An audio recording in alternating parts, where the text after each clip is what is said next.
Welcome to Soccer Talk, a podcast about soccer in Iowa presented by Kick It Forward. Kick It Forward is a local nonprofit organization that fosters community through soccer. Among other things, we promote accessibility, diversity, and integration at a grassroots level. Check us out on Twitter at kick_forward, on Facebook at kickitforwardIA, and online at www.kifsoccer.com. We would also like to thank our generous sponsors, including Scott Insurance Services, Michael Keener, Attorney at Law, and Purple Poppy Boutique. Michael Keener, Attorney at Law.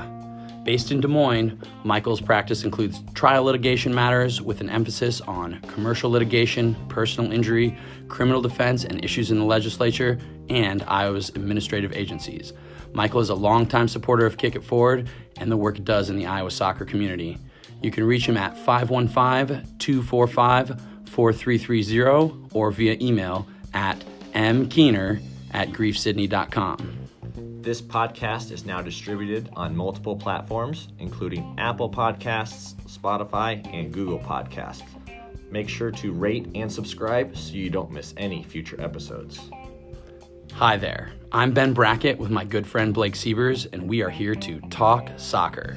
That's right, Ben. All Iowa soccer, all the time. Welcome to the show. Good morning, good afternoon, good evening, Iowa soccer supporters.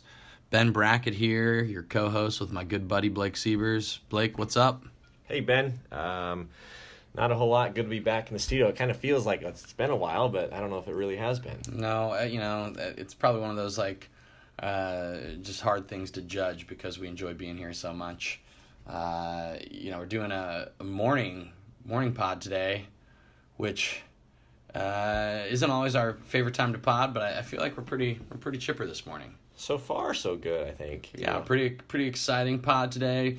We're just gonna kind of what do they say? Kind of make hay while the sun shines. I think that's a phrase, right? You're a farmer. Absolutely, Ben. Yeah, so we're going to make some hay while the sun shines and take advantage of having Jeff back on to talk about the MLS semifinals or conference finals that just happened, and then preview the MLS Cup final, which we'll see Seattle take on Toronto FC. Jeff and his Atlanta United boys were knocked out, weren't they? They were, but it's it's always interesting, I think, when you get a player who's had a pretty been impactful on the game, his take on it. Yeah, he always has an interesting take on the actual game that's unique to what we might think of it, but then also a little bit of that inside info, whether it's about the refs or the VAR decisions or what players... little player intricacies. I don't know. It always has a couple good stories. Absolutely. And, maybe segueing, Ben, I hope by next time we record the pod, we're doing a little interior decorating here in the studio. And, we may need to get this red light on so the folks that enter during recording that just happened right now see that we're recording and stay out. Yeah, it's funny. It's I think maybe the Titan tactician is just feeling a little lonely or a little jealous because he's not included in this Stories with Jeff pod, but that's all right. Well, just say, hey, do you want to give a quick shout out? Not really, but I mean, I didn't realize you guys are still recording. So well, we're gonna call you out. So a little live potting there for y'all. Should we get to Jeff? Let's get to Jeff. No more of this Titan tactician.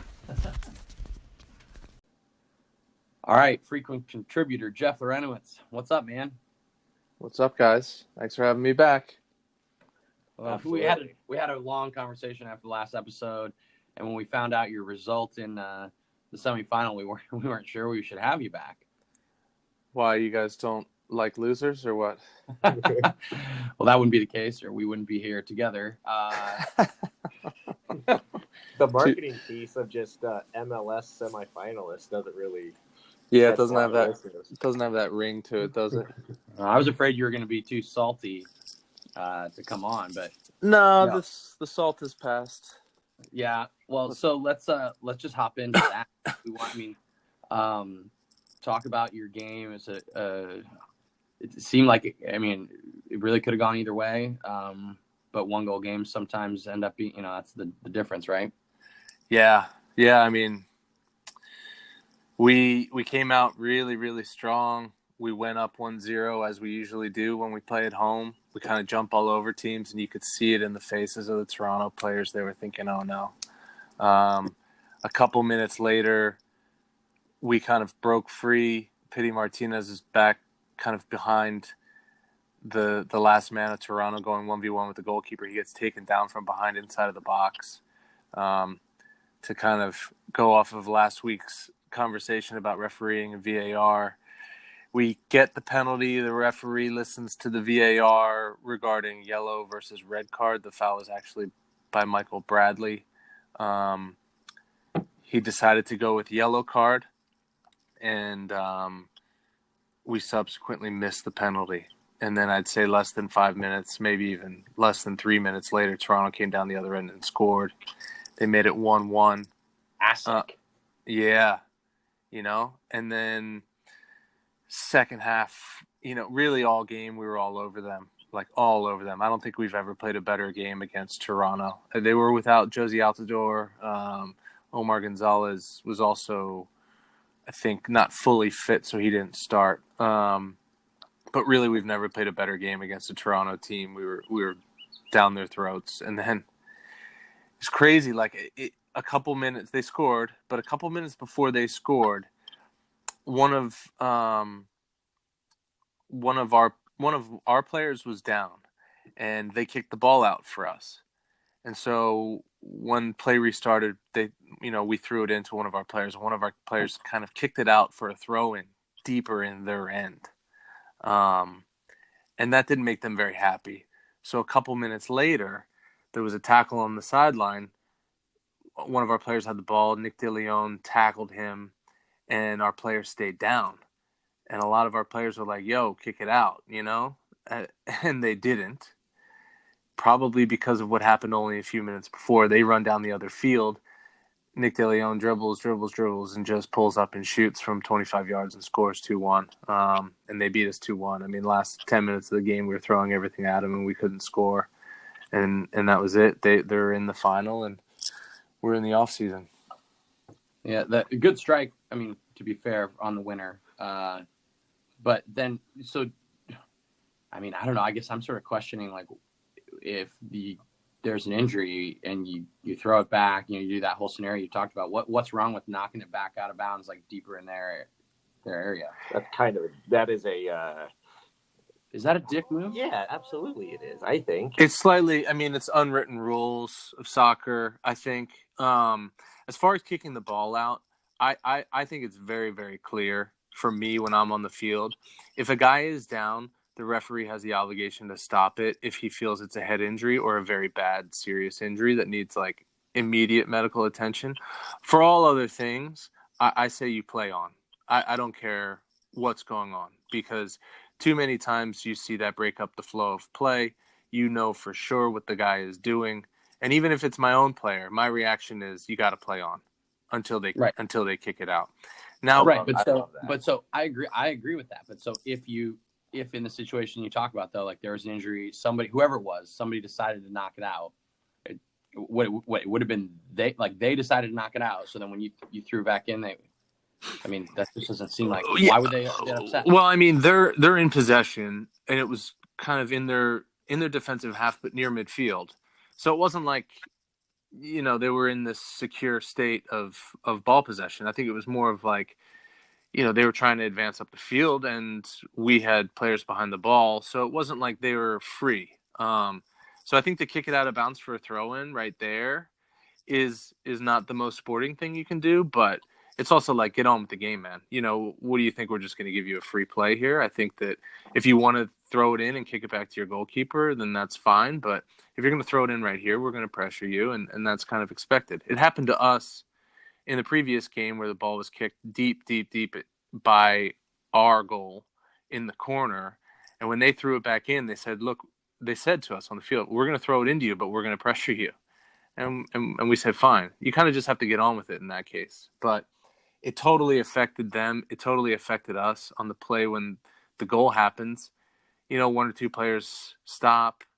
They advanced the ball 60 yards to get on the top of our goal, and really the mistake was ours because when the player was around our goal, we had pressure on him, and then we let him go, and he shot for free, basically, with no pressure from 20 yards, 25 yards. All right, Jeff, kind of let's make this lighthearted a little bit. You went down injured there, I believe, in the second half. Can you give us a little insight of what happened, how you got hurt, and then how play resumed? I can tell you exactly what happened. So in the first half, Jonathan Osorio, who's a midfielder for Toronto, he kind of played the ball at the top of the box and tried to make a run through, in behind the defense. And Brack, I think you can attest to this. We were taught to break runs. How do you break runs, right? You step in front of the guy, you get your body in between him and wherever he wants to go, and you allow the referee to decide if it's a foul. I'm not saying you foul the guy, but you get in his way. So yeah. I got in his way, and he didn't like it. So that happened in the first half. The second half, I chased him down. He was kind of dribbling towards the sideline, which is my favorite place to get somebody into a tackle. And he's dribbling. I'm on his back shoulder. I'm thinking I'm going to crush this guy. So I end up, tackling him. The referee calls a foul. He goes down on the ground. And as he's down on the ground, he kind of donkey kicks up at me. He pushes up and tries to kick me, essentially. And he kicks me, and he connects in the one place that male soccer players don't want to be connected with. And that's the worst. So I went down. I knew exactly what he was doing. And he connected, and I said, well, let's just see what the referee decides to do here. They threw the ball back in, and play resumed, and nothing happened. And I think that kind of goes along with how the referee decided to call the game, which also kind of piggybacks last week's conversation. He was very lenient, and he didn't want himself to be the story of the game. And is Alan Kelly, who is actually European and has a lot of experience refereeing in Europe, and he's my favorite referee, and I give him a lot of credit for how he called the game. But yeah, I was trying to see what he would call, and he decided to call nothing. So it's interesting though, like the VAR thing, like something like that. I'm sure there are people that would say like, oh, he didn't mean to do that, whatever. But like, when you're at that level and you remember little plays like that, and every little thing kind of adds up, doesn't it? Yeah, of course. And, that's part of the psychology of the game between the two teams and the referee. And then if you're the home team, you add the fans as well. So there's four elements involved. And I think that, the goal on the field is obviously to win the soccer game, but there's also a third element that, you're trying to have a leg up, or you want to have hand with the referee so that you're on the positive side of these calls. And I think that that's kind of the key job of a captain, to control his teammates and control the ear of the referee. I don't think this is like anything new or anything that's unsportsmanlike, but I think having a conversation throughout the game with the referee is really, really important. And like I said last week, there's referees that you feel like you can talk to, and Alan Kelly is certainly one of those refs. Can you give us any insight, Jeff, to the penalty? Because on TV, it looks like Bradley's the last man, so it can be debated whether it's a foul or not. But if the foul is called, he should be sent off. So, and this is sorry, go ahead. No, I would say if it's not a foul, then Pitty should be booked for a yellow card. So those are the two options. And we have referee meetings every year at the beginning of the season where they give us an hour to 2 hour presentation describing all the new laws and calls and implementation of VAR, etc., so that everybody knows going into the season. And one of the things that they've been harping on and trying to change is what's called DOGSO. Do you guys know what DOGSO stands for? It's like the triple punishment or whatever, right? Well, it's denial of an obvious goal-scoring opportunity. Yes. So I think guys have talked about that. We had a referee on, and he talked about that with us. Okay, so in the situation, Pitty's behind their defense. He is going to be fouled by the last man. So obvious goal scoring opportunity, right? Right. So he gets fouled by Michael Bradley. The question was it a foul or not a foul, as it used to be? The question was, does Michael Bradley make a play for the ball or not? Because in a dogso situation, if Michael Bradley, or in a lot of cases the goalkeeper, makes a play for the ball, the dogso situation means that it's then a yellow. It's a yellow and a penalty, or if it's outside the box, a yellow and a free kick. But if he doesn't make a play for the ball, then it's a red card. And in this situation, the referee decided that Michael Bradley wanted to make a play on the ball. But if you watch the play, he grabs Pitty's upper body and makes a foul on his upper body, at which point we felt not only was it dogso, but he did not make a play for the ball. And that's why we felt it should have been a red card. But the referee says he tried to make a play on the ball. He spoke with the VAR, and he decided to give a yellow. Now, this rule was implemented because, Brack, you and I and all of our friends have spoken about the most devastating move in sports is the PK red card, right? It's crucial. It kills your team. It kills a team, kills a game, and really a foul on a goalkeeper when he's trying to make a play on the ball is how many fouls happen throughout the game, just not in the box, right? Guy makes a foul at midfield, he's not getting sent off. So you have a dogso situation in the box. And generally, they're going to happen between the player on the ball and the goalkeeper. And they felt that if a player is going in 1v1 versus the goalkeeper, tries to, go around the goalkeeper slides and dives for the ball, misses the ball, gets the player. How many times have we seen that? 1 million times. Yeah. They felt like this isn't a situation where we need to send a player off. So they've implemented this rule. They said if the goalkeeper is going for the ball, or anybody, the last man in the box is going for the ball, and they miss, and it's dogso, then it's going to be a yellow. And that allows the game to continue as it should, and you're not sending somebody off, which I think is good. I think that that's smart. But in the situation we saw in our game, when a player makes an upper body foul, then there's a bit of a dispute there, and it's a difference. And I think in that instance, the referee got it wrong by the book. However, I think his mind was more on keeping it an even game and allowing play to continue. And I don't fault him for that. My opinion outside of the rule book is that's fine.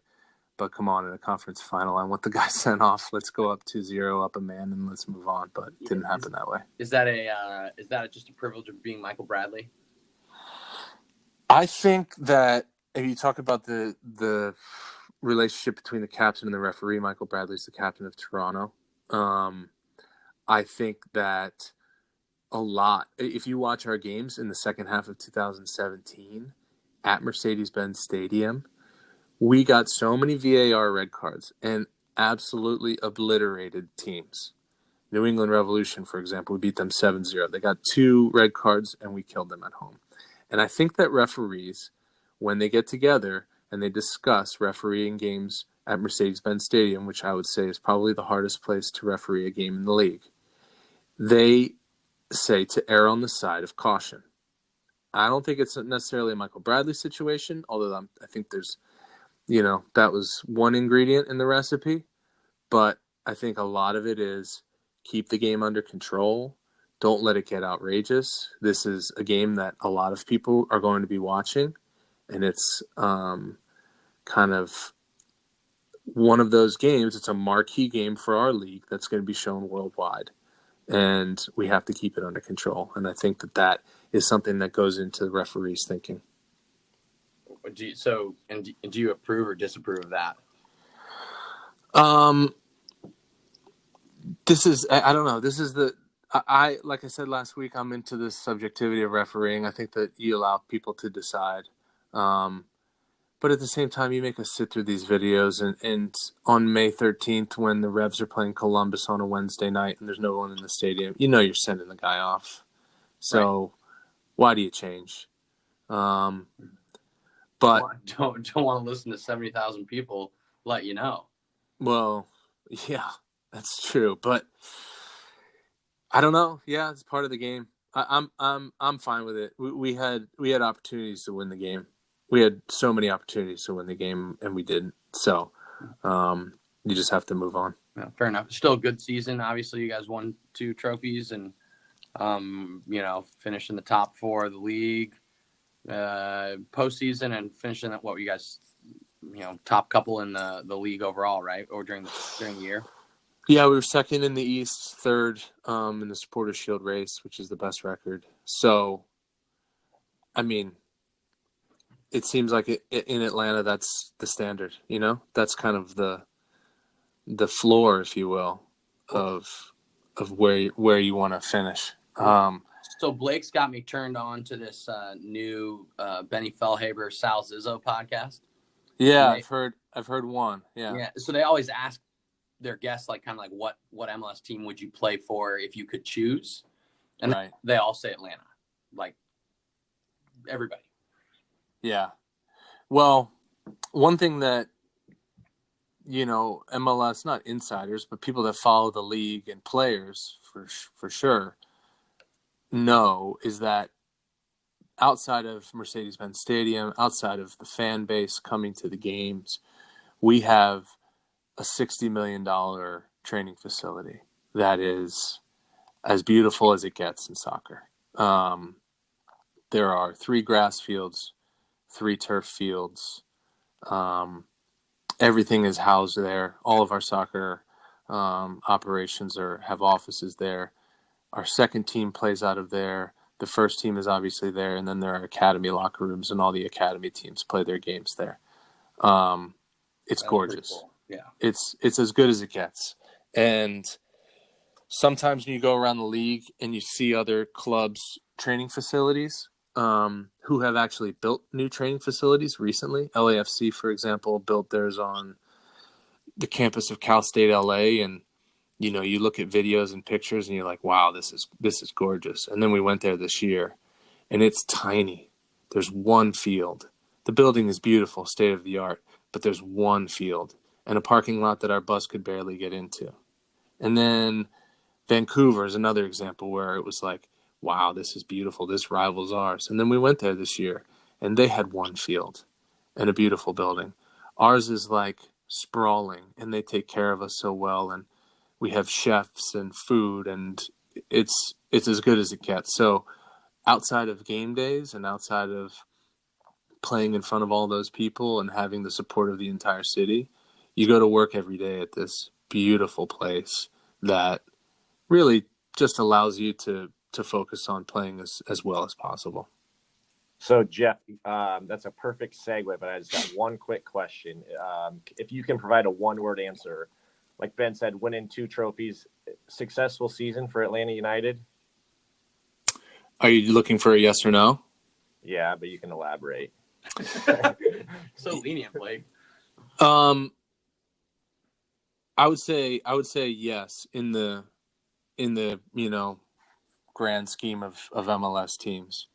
But we also just bowed out of the Champions League. We started the year in last place. Winning the Open Cup is great, but tell me the last 5 Open Cup winners, winning the Campeones Cup is great, but that's a one-off game and we played at home. We were 15 minutes and a goal away from going to the MLS Cup and hosting it again. And I think that's going to leave a sour taste in everyone's mouth. I think that calling it a successful season, like I said, in the grand scheme of things is fine. But I think history probably won't be as kind to this season as it should, as we feel it is right now. That's fair. So I would say we needed to do better. But we qualified for the Champions League next year, sorry. So one of the main positives to come, other than winning a trophy, winning the Open Cup is qualification for the Champions League, and that's a huge goal for this club. Fair enough. That sort of teased Blake up for his segue. So go for it, Steve. Yeah. So thanks, Ben. So Jeff, you're a free agent now? Is that correct? Yes. Okay. Do you have it? Is there a team option, player option? Where do you stand personally contract wise? I have no contract, so Okay. I'm technically out of contract. So I am a free agent. Free agency in the league as it stands right now, players qualify at 28 years old with 8 years of service. So you have to qualify in both categories. So you Um, you might do that. so I just barely make it, and then I'm 36 and I have 15 years, so I've doubled it. Attaboy. But yeah, so what it allows is a form of really of restricted free agency. I mean, you talk about free agency in other leagues or unrestricted versus restricted free agency. There are salary limitations for free agents. So if you sign with a new team, you're capped at how much you can sign for. Whereas if you stay with your home team, you have unlimited salary options. So say I was on $1 million last year. If I left as a free agent to sign with Sporting Kansas City, I could only sign for 1.5. But if I stay with Atlanta, I could sign for 10. So Jesus, you're making a lot of money these days, Jeff. I didn't know. yeah, that was good. that was. I've added a few zeros to that to that example. But so yeah, it is a restricted form of free agency. But the main goal of getting free agency in the last CBA is to break down kind of the philosophical walls between the players and the league. The league has been built in a way that limits any choice for players, and we felt that getting some sort of choice to be able to go and play where you'd like to play was huge for us and a huge philosophical victory. Now that was 5 years ago. We have a new CBA coming next year that we're looking to sign that will hopefully continue to improve on all of the restrictions surrounding free agency and all of the other things that the league governs itself on. Is there a window that opens, or is it whenever you play these, the guys in your position that have put in the time, their last game ends, you're open to taking calls? There is a date. I believe it's just after the final. So the off season, and this happens in every sport, at least in every American sport, the off season is a busy time for GMs and front offices. You have the expansion draft. So next season you'll have Miami and Nashville coming in. So every team will be able to protect 10 players and the rest of their rosters unprotected. So those two new teams will go through a back and forth draft where they'll be able to select players of each team's unprotected list. Then you also have the re-entry draft, which was the original player movement mechanism that we created 2 CBAs ago, that if you're out of contract or your option wasn't picked up by the club, you go into a re-entry draft where you go in at your option price and every team has a chance to take you. So that happens as well. And then you have free agents, and then you have the college draft. So the off season's a busy time for player movement. So before we kind of ask the obvious question, something I'm curious about is, so it's been like 4 or 5 days since your last game. Mm-hmm. I would assume you've taken a couple days off and just spent time with the family and that kind of stuff. But what do you do? I assume you're not just like hanging them up. So do you are you able to still go into the facility and train, or are you because you're a free agent, you have to go to the local gym, or what do you do? No, the club allows you to have continued access to the facility. So I actually went in yesterday. At the end of the year, you're carrying a few injuries, minor or major, and you'll go in and continue to rehab those. I think that, we have, and each team has kind of a strength and conditioning arm of their coaching staff, and our strength and conditioning coach sets out a plan, lets you know what he'd like you to be doing, and lets you know based on how much work you've put in this season when he'd like you to begin.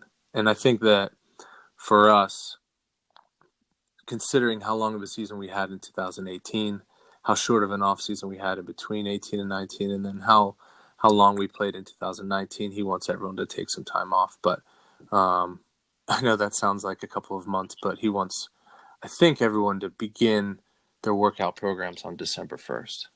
Wow. Well, at least that's a little time. It's funny because I know at the end of or at the beginning of this season, you made the comment that you weren't sure your body would hold up because the season previously was so long and arduous itself.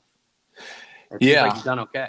Yeah, I mean, knock on wood, I had a healthy year, and I think that what you do in the off season and how you get yourself ready for the year is so important. And I think that there are many different kind of shades of preparation. For a younger player, that might be lots of work. And for an older player, it might be less work. I think that you take a guy like myself or Michael Parkhurst, guys that are in their mid-30s, guys that played a lot of minutes, they're looking to kind of let their body shut down, let the body heal itself in certain ways, and then slowly get yourself back going. And I think that most coaching staffs and strength and conditioning staffs are aware of that. And as the game kind of becomes more scientific, you see much more tailoring to the programs, especially once you start in preseason. We all wear GPS monitors. We all wear heart monitors. They have every kind of step broken down on every player. And that allows them to get in their little science lab and figure out exactly what they want everyone to do. So what are you doing during the month of November just for yourself? What's your plan? Well, I'll continue to rehab. I had 2 injuries that I carried through the year, minor ones. And I met with the staff yesterday, and they just said they're kind of chronic overuse things. So the best thing to do is to underuse. So it basically means to shut it down for a little bit. So I really won't be doing much physically. So the next few weeks through Thanksgiving, through the end of November, it'll just be, taking it easy, taking the kids to preschool and hanging out. Sounds lovely. Is there going to be probably good diagnosis in case this weekend you need a few days to recover as well? Well, this weekend for me, we're going to Michigan for a friend's wedding, Brack and I. It's a quick weekend for me. I'm in and out, so I think I should be okay. Although at 36, the feelings the morning after are a bit different than they used to be. Yeah, I think we can both attest to that. I certainly can. But the commitment from this guy, he's like getting up early Sunday so he can go back and watch his boy play like t-ball or baseball or something. Yeah, he's got his last baseball game on Sunday. So I really hope it doesn't snow in Detroit. It's supposed to on Sunday. And I'll wake up and head out. Well, Ben, you say get up early. The other way, like may just stay up a little late. There's always 2 schools of thought, Jeff. That's true, and I've usually selected one of those schools. I think I've graduated from that school, though. So we'll have to see, won't we? We will. We will have to see, Brack. So you'll enjoy a lot of family time, enjoy the holidays, or at least the beginning of the holiday season, and then kind of get back to work. I mean, I assume like your goal must be to stay in Atlanta, right? Yeah, the goal is to keep playing. The goal is to, feel comfortable with whatever contract comes through. And I've really enjoyed every year here in Atlanta. This year was one of the tougher ones, just with all the ups and downs. And, it's the fewest minutes I've played in a long, long time. But, yeah, I mean, I'm looking for the best opportunity. And at this point, with a family, a wife, 2 kids, the best opportunity is not just which salary number is the highest. It's about, what's best for everybody. So we're going to go through the process of finding out exactly what that means. Maybe wherever you sign your deal, whether it's Atlanta or somewhere else, we can maybe break that news. Yeah, Ben here on the pod. There you go. Blake's always angling. up the listenership. Yeah, we certainly want to keep you involved. We were just talking earlier about some other little things we could have you to talk about in the near future. But before we even worry about that, let's kind of jump over to the other side of the bracket. And so, I mean, if you're an MLS fan, maybe you're excited about another Seattle-Toronto final, but I think there are some fans that are going like, again. I think a lot of people are saying that. I think that a lot of people wanted to see LAFC have that perfect year. You know, they had the coach of the year, they had the supporters shield, they had the MVP. And people really enjoyed what they did this year. But people Seattle, want to see them play you, right? I think so. It's kind of the new blood of MLS kind of go at each other. I think both teams have had somewhat similar game plans as they came into the league. Both have had incredible support from day one. And, you know, it's like the East Coast, West Coast thing. It's the big time, big money spent. Let's see who the best team really is. And it's last year's champ versus this year's supporters shield. That's what it would have been. So I think a lot of people wanted to see that, but alas, it's not. Not meant to be. No, not meant to be. Not meant to be. But Seattle went in there and just took it to them. It was a really, really good game to watch if you're a Seattle fan or if you're an LAFC hater, which I'm not. But I just really enjoyed watching Seattle's game plan. They played such a good game there, and they deserve to be in the final. When you basically said like they were going to have to, you know, stand on their heads and play out of their minds to make it happen. Yeah, I mean, with LAFC, you have to make them feel uncomfortable because, and this isn't, it's not made up. When you play in LA, you are comfortable, man. You know, it's sunny every day. Everyone is happy. You feel like what you're doing is the greatest thing on earth. And it really is. I played in LA. I played for the Galaxy. It's so comfortable.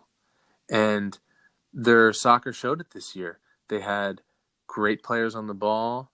They had game plan, and they just got on a roll. But you have to disrupt that. You have to make them uncomfortable. And I think specifically through the center of the field for Seattle that night, they made them extremely uncomfortable. Roldan, Svensson, Rui Diaz, Ladero, they just worked their socks off. And you outwork them, you put in tackles, you clog the middle of the field, and you make them defend. And Seattle did that, and they came away winners, and I thought they deserved to be. Vela kind of got, it seems like they tried to kick him every opportunity they could as well. Yeah, absolutely. I think that there were a couple questionable VAR moments, but Jair Marufo, who has refereed in the league for a really, really long time, if you compare how he refereed that game with how Ellen Kelly refereed our game, the two conference finals, I would say that the theme was to let the players play. And Vela got hit a couple of times in the box, and Jair said, "No thanks, keep playing." And then the game's decided by the players and not the rule book. And Seattle stepped up, and LA didn't as much. So what do you think about this final? I think Seattle's got great karma on their side. You know, I don't know if you saw Brian Schmetzer's interview after the game. You could tell they're just a team that's focused. And I think that unless Toronto get Josie Altidore back, Seattle are the better team. But it just seems like Seattle have quietly, as they always do, gotten through the MLS year, and they're sitting there at MLS Cup, and they're just kind of clicking. You look at the team that's winning games versus the team that's, you know, gotten through. And Toronto went to extra time to beat DC. Toronto was gifted 2 goals to beat New York City. I thought they were outplayed against us, and here they are in the final. So Seattle, although they went to extra time against Dallas, I think that in their games they've been the really kind of comfortable team, and they'll be playing the game at home too. You kind of bring up an interesting point there with Altidore. So they've made it to the final if he's healthy. Just interesting, the decision Vanny makes. Does he play, or do they keep going with the boys that have got him there? I think he absolutely plays. I think that you kind of shift the team around a little bit, and there'll be a midfielder that comes off, and you put a forward on, and Josie changes games. I mean, I think that if he's 80% healthy, you play him. Because Toronto's basically playing with, this false nine, this modern soccer term where you put a player up there who's not really a forward in that position, and he drops in and gets the ball at his feet, and you have wingers that attack from out wide. And I think, in times for Barcelona, Messi was that type of player, and Pozuelo is doing that for them right now. But you stick Josie up front, you occupy the center backs, and you allow Pozuelo to play underneath, and I think they're much, much more dangerous. Well, got a prediction for us now that you're completely out of the you have no excuses now. I'd say 3-1 Seattle. Wow, you heard it here first, folks. Yeah, although I would say that MLS is probably one of the hardest leagues in the world to predict on any given day. So Toronto, again, even like I was saying before we played them, they have so much talent and experience, and they can put together games. But I feel like Seattle's the healthier team. Seattle's playing at home, and they just are clicking right now. Well, I don't think that you can say much more than that about the game. I think most people probably agree with you, but Toronto without their top guys, especially somebody like Josie, they're probably not quite as dangerous. So we will see. I guess you're going to be watching baseball during the game. I will not be watching the game. I know you guys asked me that before if we got knocked out, and I cannot watch that game. What will you do instead? Anything else, Ben? Anything else? I don't even know what time kickoff is. Is it a night kickoff, a day kickoff? I'm not sure, but I got a T-ball game, and then I won't be putting that game on. Might be a little recovery period in there. Could be. There could be. I guess maybe what we'll do is leave it here, unless you've got any great MLS Cup stories that you'd like to tell us. You've played in how many now? I played in. I've been to 5. I played in 4. And you won 2. Not a bad record, really. Yeah, it's okay. I would have liked to have won one more. We played my first 3 years in the league, 2005, 2006, 2007. I was in New England, and we went to the final all 3 of those years. And it was an amazing introduction to the league, because every year you're like, yep, conference finals, no problem, beat the Fire, let's go to the final. But every year we lost. The first year we lost in extra time. The second year we lost in a shootout. And the third year we lost 2-1. We lost to LA, Houston, and Houston. But it was rough. It is funny. I mean, and this is why it's hard to predict, right? So we played 2005. We played LA. It was in Dallas. They had just opened what was then called Pizza Hut Park, which is their stadium there in Frisco, and it was beautiful. It was such a great day, and we play. It was tight, and at the end of the game, our wide midfielder is kind of getting pressured on the sideline, and he's getting pressured from our defensive goal by a guy who's running at him, and he decides to try and kick it off of the guy. And in trying to kick it off of the guy, he misses, and it goes about 30 yards down over the end line for a corner kick.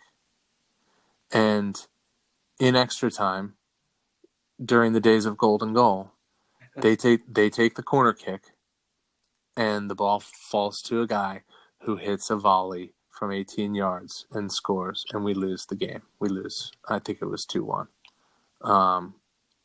But yeah, I mean, you talk about the chances. This thing about the final is anything can happen. So Toronto and Seattle, anything can happen. And that day in 2005, a guy tries to do a kind of simple play, which leads to a corner, which leads to the goal, and that's how we lose. But 3 years in New England of losing those games with some of the best players MLS has seen. I'm not talking about myself. I'm talking about all my teammates. They really deserved to win one of those finals. But we never did. So I think it's funny from my recollection. I don't know if it must have been in the 2006. That 2006 year was the one you played the first one you played in, right? Yeah. And that was like somebody got hurt and you got subbed on and you hadn't played much at all that year. And and maybe when you played like center back and you got plugged in the midfield. No, I played more that year, Brack. That was 2006, and I just remember you getting subbed into the final in one of the games, and it was like you had not gotten it. Like it was kind of like, whoa, just playing in the final. I did. I got in the final. I got subbed in the conference final. We played in DC. Daniel Hernandez was the midfielder, and I got subbed in for him.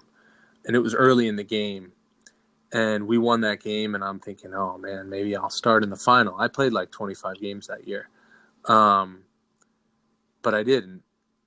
I didn't start. Daniel started, and obviously he was the more experienced guy and the better player at the time. But I got subbed in extra time, and I only played maybe 15, 20 minutes, maybe less, and it goes to penalties. And I'm 21, 2 years old in the final amongst all these kind of MLS legends, and Stevie Nicks drawing up the penalty kick list, and he put me at 6. And in that game, Poor Pat Noonan. Steve Ralston had a groin thing, and Clint Dempsey had a groin thing. And both of those players said they couldn't shoot. So our list got kind of twisted around, and I was 6th. And it's, I think, 4-3 going to the 5th shooter, who's Jay Heaps. Houston's up 4-3. I think Pat Noonan missed. Someone for Houston missed. So Jay has to make it to continue the shootout. And I'm thinking, come on, Jay, let's go. We got to keep this going. But then I'm also thinking, God, if Jay makes this, then I'm walking up and I've got to shoot next. And it was a nerve-wracking moment. Unfortunately, Jay missed, and that was the kick that lost the game. But I was that close to taking a penalty in a final. I was on Twitter the other day, and they were showing that shootout just like as a throwback to MLS Cup, whatever. Mm-hmm. There's just like a split-second camera view of you, and you look like a baby. You look so young. Yeah, 14 years ago.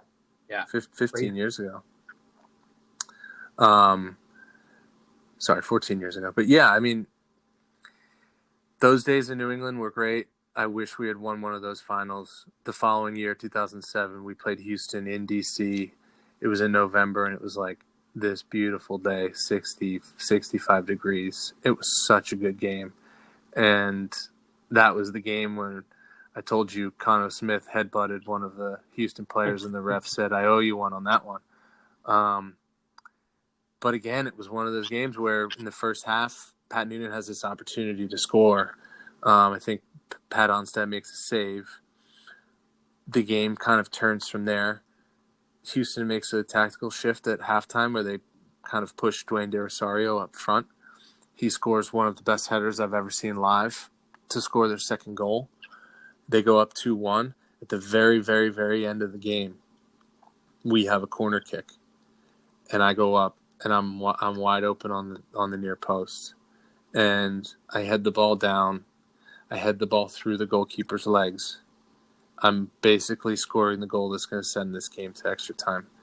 And Pat Onstedt sits on it, and he makes a save somehow. As I'm heading the ball, so that was maybe with 5 or 8 minutes left. As I'm heading the ball, Eddie Robinson, who is known as one of the I'll kick anything that moves type of defenders, is nowhere near the ball. I'm going up in the air, jumping for the ball. He's behind me. And to throw me off as I'm heading it, he just side volleys me in the leg. And I'm talking like he's 6 feet away from making any contact with the ball. He's pulling a Cobra Kai sweep the leg move. And so he side volleys me in the just below the knee on the outside. So you have that kind of small bone, the fibula in your leg. And he cracks me. So for the last 5 or 8 minutes of the game, I can't run. Pat Onstedt makes the save. I can't run. And the game ends 2-1. I ended up getting an X-ray. I had like kind of like a hairline fracture in my leg, but he just basically hauled off and kicked me.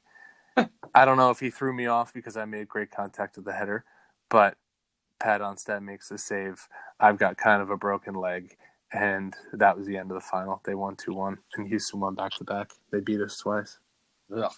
So how about here's a good little question to leave you with. Which was a better party, the party after the Denver win or the party after the Atlanta win? Two different parties. The funny thing about going to the final and when you have these clubs, and I don't know if they're superstitious or what, or if they're just broke. I mean, with the Rapids, I don't know if I already told you guys this, but we won in Toronto. We beat Dallas in extra time. We won 2-1. And we got on the bus after the game, and everybody, there was beer and champagne or whatever in the locker room, and we finally get on the bus. You get on the bus like hours after the game. And Gary Smith, who's the coach, gets up and says what he has to say. Congratulations on a great season, guys. What a phenomenal run. I'm so proud of you. And I want to let you know that the team has organized the bar across the street from the hotel to stay open 15 minutes after closing time. And we're going, are you kidding me? So we didn't party when we were in Toronto. I remember my girlfriend at the time, who's now my wife, came up and she had a hotel somewhere else, and we basically went to bed. That was it after the game. And so the party happened when we got back to Colorado, and the way we did it, we got a party bus, and everyone picked a color from the hat. That's right. I told you guys that story. So yeah. that was that party in Colorado. When we came back, we didn't really party last year, the night after the final. It was like everyone went to a club. It was weird. It was loud. It was not that much fun. But then after a couple days, we had the parade. And that night after the parade, everyone got together and brought the trophy to a couple bars. It was a good time. So you kind of became you went viral, didn't you, a little bit? Yeah, it was a nervy time. I'm the guy who hates social media. Well, that's the thing. I mean, I shouldn't have been so ignorant to how quickly things can happen. So that was a lesson learned for me. But we had a good time. You're just so old, Jeff. You don't know. Well, I think that's part of it. Not being naive and stupid is another part. But it's so much fun. I mean, the thing about winning a championship is no matter what it is, you go back and you see somebody who was on that team that you haven't seen in 15 years, and you immediately smile and you give them a hug. And all you're thinking about is, man, remember that night when we won that game and we were the best team in the league. And that's whether you're 14, 15 years old winning a state cup or a regional final or whatever it is, or if you're 35 and winning the MLS Cup, it doesn't matter. But that's what's so special about, competing for trophies and winning them and being on a team. Favorite trophy of all time, Jeff? I don't know. I think I know the answer. You do? I think I do. And I don't think it has anything to do with Providence. No, I know. I mean, when I was a kid, I played club soccer, and I won I was on a team that won, at the time it was USYSA. I don't even know what they call it anymore. I don't think teams compete in the same way, but we won the national championship back-to-back years. And Ben, you know for sure that during our time in college, I was so proud of that team, and I loved that team so much. And after we won, me and my teammate got together and made highlight tapes of those seasons, and I would make guys at Brown watch the highlight tapes. Oh man, I've seen it so many times. So I would say that one of those trophies is my favorite of all time because, and you guys know, when you grow up and play on a club team with guys for 4, 5, 6 years, and you've known each other since you were 12 years old, there's no bond like that. You know, it doesn't happen in many other places. In college, for sure, but that's also because you're together for 4 years. But guys cycle in and out of college, you know? Guys graduate, new freshmen come in. When you play on a club team, and you're looking at the same guys almost every year. And it was such a close group, and that's what I'm talking about. We won those championships 2002 and 2003, and if I see any of those guys, it's incredible. We played in Philadelphia this year, which is where I'm from, and one of my teammates from one of those years was at the game screaming at me from the sideline. I haven't seen him in probably more than 15 years. Who was it? His name is Brian Beam. It was not a guy. He wasn't one of the famous Delco guys. I don't know if there's any famous Delco guys, but he was on that team. But yeah, I hadn't seen him forever, and then it was like, you know, oh my gosh, that there he is, and you just immediately get taken back to that time. Yeah, the good old days. That's funny because we played against each other in one of those national tournaments, and on those highlight tapes, Jeff would make. There was a goal where, like, I don't know, I was like running back trying to save it, and I it's my only little like cameo in your video, and I like slide through, and it's like the fourth goal or something. That's right. Used to love laughing at that one. Yeah, so back then the Nationals was the 4 regions, right? Region 1, 2, 3, and 4. We were from Region 1. You, though being from Iowa, played with a team in Nebraska, right? I did. So we were the Region 2 champions. You were the Region 2 champs. There was Houston Texans from Region 3, and then they were called the Banditos, and they were from Albuquerque, New Mexico. Blake's played against the Banditos before. Oh, really? Yeah, our ODP team used to go down to Phoenix, Arizona, and they would play. We'd play in that top division, but so it was our ODP team, certainly not our club team, but they would still beat us. They were good. They were so good.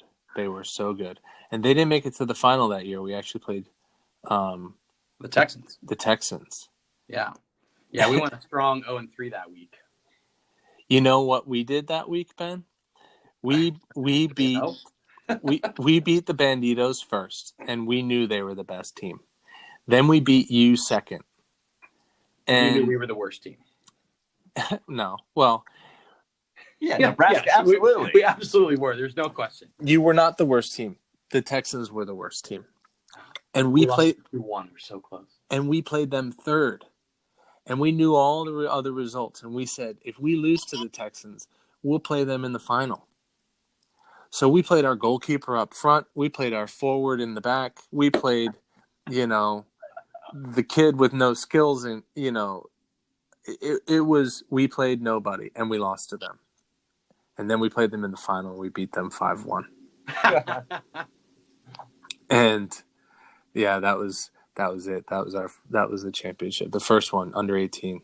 But, Brack, you had highlights in that video. I remember you for sure. But I do remember you sliding, trying to save that goal. And in classic bracket fashion, there is no way you're saving this. The guy is in alone, and he's passing it in the net. He's basically celebrating before he kicks it.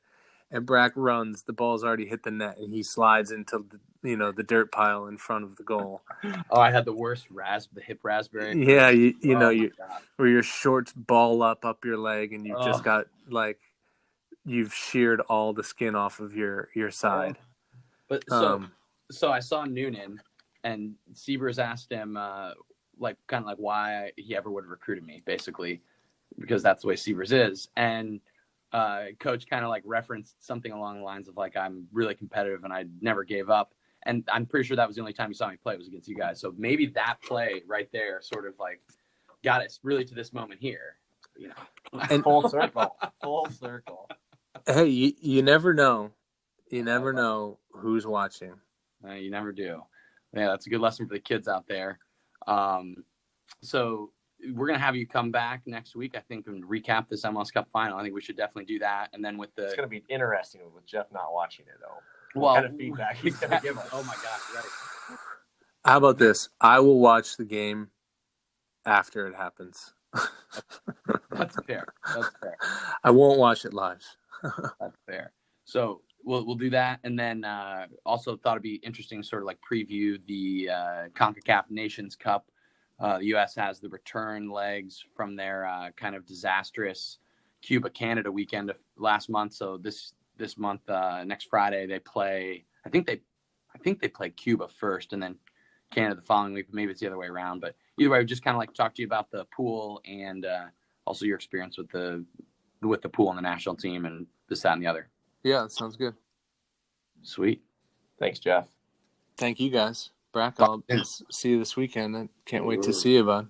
I can't wait to see you either. I hope you guys both are able to show up next week for our podcast. I will be there. I promise. We'll have to take a little picture for the Twitter.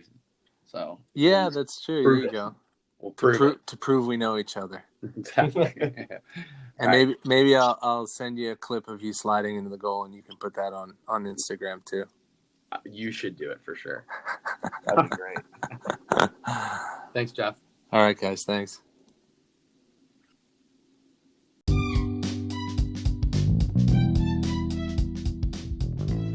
All right, Blake. Another good one in the books. I love talking to Jeff. It's always fun. It is, absolutely, Ben. I couldn't have said it better myself. That's very true. No, that's great. That's great. I'm glad that you gave me a little credit there. So, we're going to have him back and chat next week. I'm going to see him this weekend, so maybe we'll get a little pod pick for you. Maybe we'll see if we can get him to bring us a jersey, too, so we can hang it up here in the studio during our redecorating period here. Yeah, big first remodel of the studio. Oh, I love it. Maybe we'll start posting some pictures. We really need to. And then people can follow us on Twitter and see those pics. We're at @kick_forward. We're on Facebook at @kickitforwardIA and online at www.kifsoccer.com. Then you also just, have to thank our sponsors, of course, don't you, Blake? Absolutely. New father, Roy Michael Keener, over there at Grief in Sydney. There's an old father.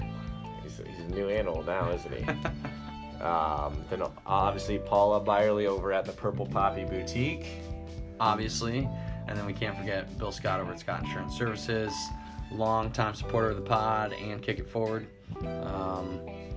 Blake, I don't know if there's much else to say other than that we just love being in the studio and we can't wait to be back. Talk to you guys next time.